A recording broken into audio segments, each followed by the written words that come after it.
Siap. Berdoa mulai.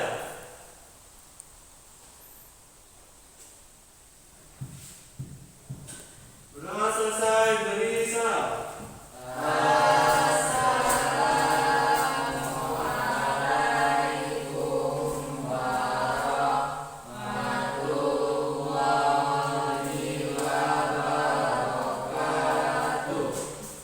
Waalaikumsalam warahmatullahi wabarakatuh.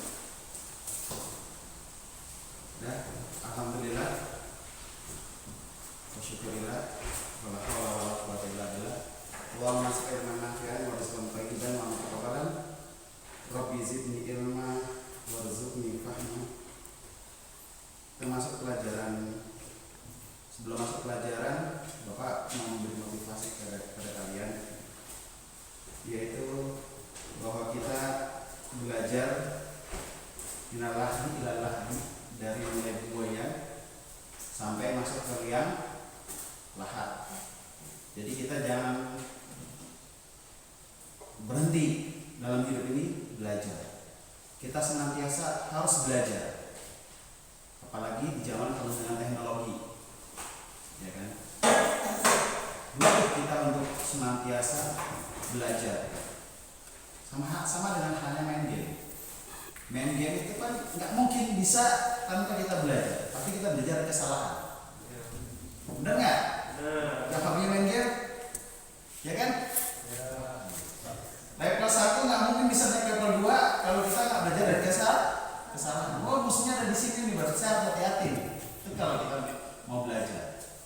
Nah, itu motivasi Bapak supaya kalian semangat dalam belajar. Hal yang buruk aja belajar, masa kita orang yang nggak mau belajar? Benar nggak?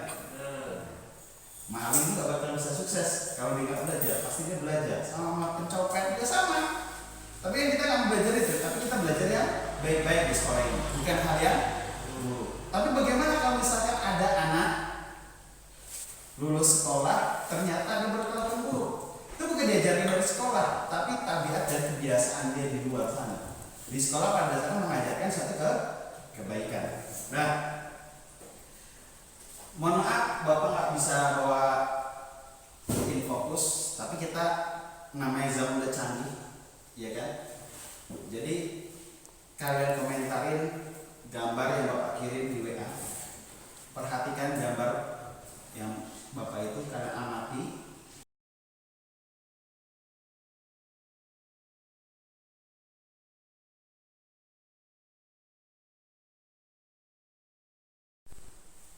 Dah, siapa yang mau komentarin tentang Bapak ini?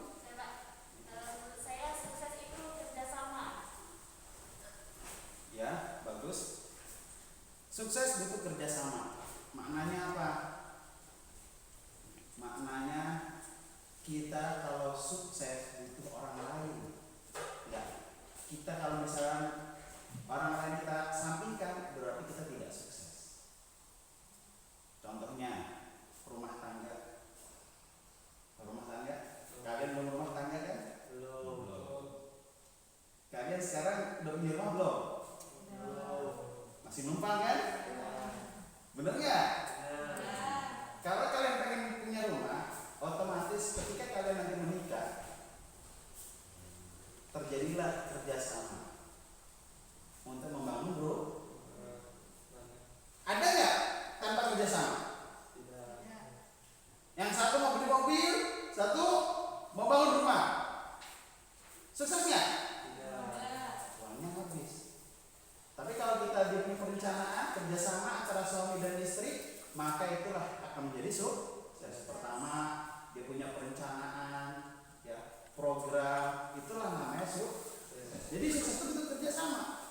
Ketika kalian mengamati gambar tersebut, ya, itu adalah kerjasama.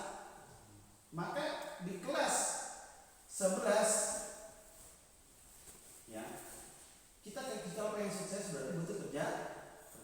Yang punya peringkat jangan merasa bangga, tapi ajak kawan-kawannya untuk ikut belajar juga.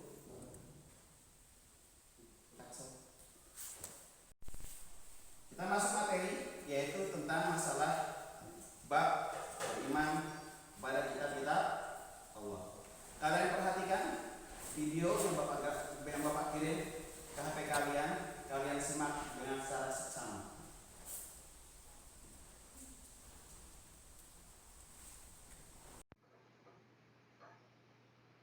Assalamualaikum warahmatullahi wabarakatuh.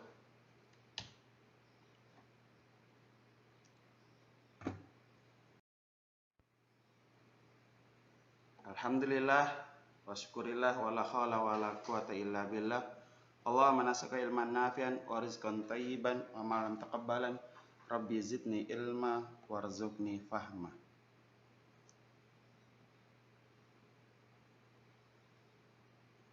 Kita masuk di tahun yang baru, semester baru, di bab pertama, yaitu kita akan membahas tentang iman kepada kitab-kitab Allah Subhanahu wa ta'ala.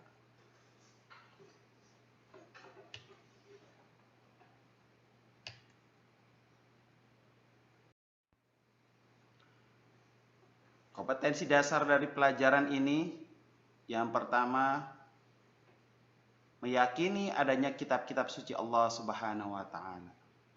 Yang kedua, peduli kepada orang lain dengan saling menasehati sebagai cerminan beriman kepada kitab-kitab Allah Subhanahu wa ta'ala. Sedangkan indikator dari iman kepada kitab-kitab Allah Subhanahu wa ta'ala adalah meyakini adanya kitab-kitab suci Allah Subhanahu wa ta'ala selain dari Al-Quran. Yang kedua, peduli kepada orang lain dengan saling menasihati sebagai cerminan beriman kepada kitab-kitab Allah Subhanahu wa ta'ala. Yang ketiga, mengimplementasikan perilaku iman kepada kitab-kitab Allah Subhanahu wa ta'ala dalam kehidupan sehari-hari.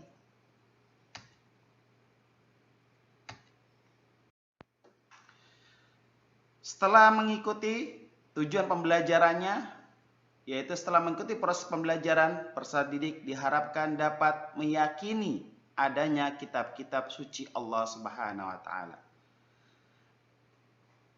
Peduli kepada orang lain dengan saling menasehati sebagai cermin beriman kepada kitab-kitab Allah Subhanahu wa ta'ala. Mengimplementasikan perilaku iman kepada kitab-kitab Allah dalam kehidupan sehari-hari. Menjelaskan makna iman kepada kitab-kitab Allah Subhanahu wa ta'ala. Menjelaskan kandungan dalil nakli tentang iman kepada kitab-kitab Allah Subhanahu wa ta'ala.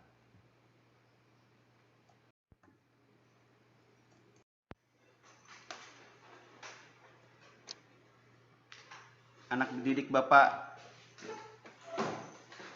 siswa-siswi yang dimuliakan oleh Allah, yang lagi santai, maka kita perhatikan gambar berikut ini.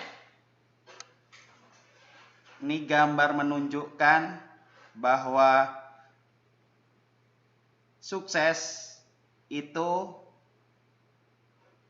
membutuhkan jerih payah tangan orang lain juga. Maka kelas 11, jikalau pengen sukses, pengen berhasil dalam pelajaran ini, maka harus ada namanya memiliki rasa kerjasama. Maka dalam belajar ini pun kita butuh kerjasama. Tidak akan ada ranking 1 apabila tidak ada yang ranking 2. Maka semua itu butuh kerjasama. Dan yang ranking 1 yang memiliki prestasi jangan merasa bangga, tapi berusahalah membantu saudara-saudaranya atau teman-temannya yang tidak memiliki prestasi untuk semangat dalam belajar, memberi motivasi. Inilah dalam agama Islam, watawasau bil haq, watawasau bis sabr. Saling menasehati. Kita lanjut. Kita masuk pelajaran yang selanjutnya, itu rukun iman. Kita perhatikan rukun iman. Rukun iman dalam Islam ada 6. Yang pertama, iman kepada Allah Subhanahu wa ta'ala. Yang kedua, iman kepada malaikat Allah. Yang ketiga, iman kepada kitab-kitab Allah Subhanahu wa ta'ala. Yang keempat, iman kepada Rasulullah Subhanahu wa ta'ala. Rasulullah Subhanahu wa taala. Yang kelima, iman kepada hari akhir, yaitu kiamat. Banyak nama-nama hari akhir nih. Yang keenam, iman kepada takdir baik dan takdir buruk. Maka dalam rukun iman ini wajib seorang muslim harus meyakini tentang masalah rukun iman. Maka seandainya tidak ada memiliki rasa rukun iman salah satunya aja, dia telah kafir, telah murtad. Misalkan kita beriman hanya kepada kitab Allah itu Al-Quran, tapi tidak beriman kepada itu, kita tidak boleh demikian. Kita sudah termasuk golongan murtad. Karena kita cukup wajib beriman kepada kitab-kitab Allah Subhanahu wa taala, tidak perlu mengamalkan, yang diamalkan itu adalah Al-Quran. Itu yang kita pahami dalam belajar rukun iman. Yang kita bahas adalah kitab-kitab Allah. Rukun iman ketiga dalam Islam. Nah, selanjutnya kita harus mengerti, yaitu pemahaman itu pengertian tentang masalah rukun iman. Apa itu rukun iman? Pengertiannya. Iman secara bahasa lughatan, al-iman tasdiq, yaitu percaya atau benar, membenarkan. Al-istilahan, secara istilah, al-iman yaitu kepercayaan yang diyakini kebenarannya dalam hati, diucapkan dengan lisan dan diamalkan dengan perbuatan. Berarti iman itu pembenaran dalam hati, diucapkan dengan lisan dan diamalkan dengan perbuatan. Berarti kita butuh namanya perbuatan. Praktek. Kalau dalam pelajaran adalah psikomotorik. Jadi iman kepada kitab-kitab Allah Subhanahu wa taala artinya percaya dan meyakini bahwa Allah Subhanahu wa taala mempunyai kitab yang telah diturunkan kepada para rasulnya agar menjadi pedoman hidup bagi umatnya. Hukum beriman kepada kitab-kitab Allah Subhanahu wa taala adalah fardhu ain, wajib bagi setiap orang yang beragama Islam. Orang muslim, orang Islam yang tidak mempercayai adanya agama-agama, yang tidak percaya dengan adanya kitab-kitab Allah Subhanahu wa taala, maka dinamakan murtad, keluar dari ajaran Islam. Yang Bapak udah jelaskan, karena rukun Islamnya berkurang. Sedangkan rukun Islam, sepakat para ulama, ada 6. Maka dari video yang Bapak kirim, di antara kalian siapa yang mau mengomentari apa yang bisa kita pelajari dari pelajaran itu? Angkat tangan. Atau dari sebelah sana, ujung apa? Menurut saya, iman kepada kitab-kitab Allah SWT artinya percaya dan meyakini bahwa Allah SWT mempunyai kitab yang telah diturunkan kepada para rasulnya agar menjadi pedoman hidup bagi umatnya. Ya, bagus pendapatnya. Ada lagi? Coba. Kalau menurut saya pribadi, iman merupakan pilar-pilar keimanan dalam Islam yang harus dimiliki seorang muslim. Bagus sekali. Ada lagi? Siapa lagi? Dua sama, silahkan. Apa lagi?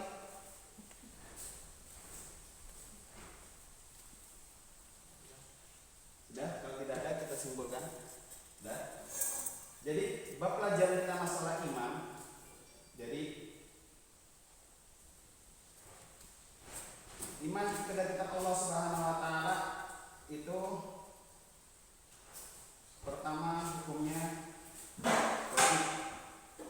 Beriman pada kitab Allah bagi seorang pun adalah wajib beriman dan meyakini tentang ada kitab-kitab Allah. Tapi yang wajib diamalkan adalah Al-Quran. Al-Quran adalah perbedaannya, kalau kitab dahulu itu tidak terjamin keasliannya, tapi Al-Quran itu dijaga. Nah, apa?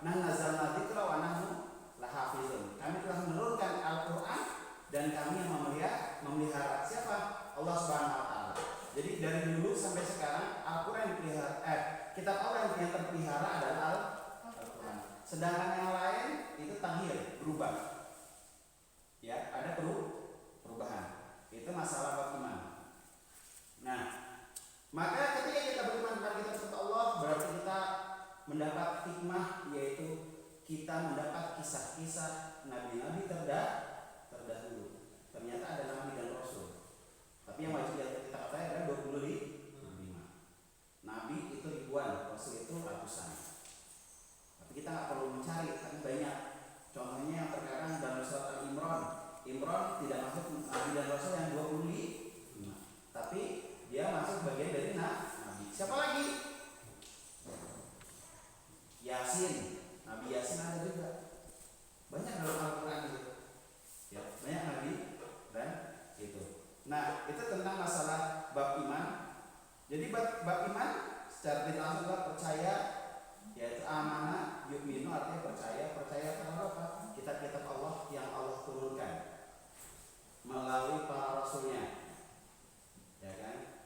Jadi iman itu tasdiqu bil qalbi, ya, wa iqraru bil lisan wa amalu bil jawarih. Membenarkan dalam hati, mengucapkan dan mengamalkan dalam perbuatan. Maka ketika kita beramal, maka kita tunjukkan kehidupan kita dan kehidupan sehari-hari kita adalah orang Islam yang senantiasa menjaga perilaku yang baik. Karena kita beriman kepada kitab Allah. Itu kesimpulan dari pelajaran kita. Sebelum kita tutup, ada pertanyaan? Tidak ada.